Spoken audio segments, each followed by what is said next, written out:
Right, ఇక విజయవాడలో మంత్రి పార్థసారథి మీడియాతో మాట్లాడుతున్నారు. ఇప్పుడు లైవ్ చూద్దాం. నేను ఈ సందర్భంగా తెలియజేస్తా ఉన్నాను. అంతేకాకుండా ఆయన చెప్పారు చాలా స్పష్టంగా, వికసిత్ భారత్ కానివ్వండి, స్వర్ణాంధ్ర నిర్మాణానికి కానివ్వండి, పేదలు యువతకి అవకాశాలు కలగాలి, వారిని బలోపేతం చేయాలి, వారి సమస్యలు తీర్చాలని చెప్పేసి ఏదైతే చెప్పారో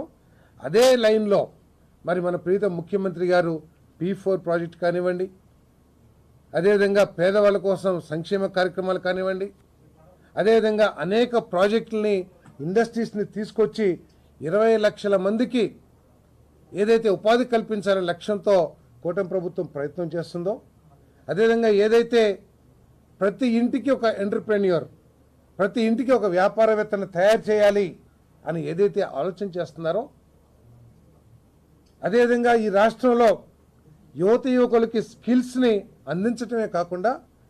రాష్ట్రంలో ఉన్న వివిధ స్కిల్స్ని గుర్తించి స్కిల్స్ సర్వేని చేసి ఈ రాష్ట్రాన్ని అభివృద్ధి చేయాలని ఏదైతే ముఖ్యమంత్రి గారు కలలుగంటున్నారో, ఇవన్నీ కూడా ఈరోజు మన ప్రీతమ ప్రధానమంత్రి నరేంద్ర మోడీ గారి ఆలోచనలు, మన ప్రీతం ముఖ్యమంత్రి చంద్రబాబు నాయుడు గారి ఆలోచనలు, మన ప్రీతం ఉప ముఖ్యమంత్రి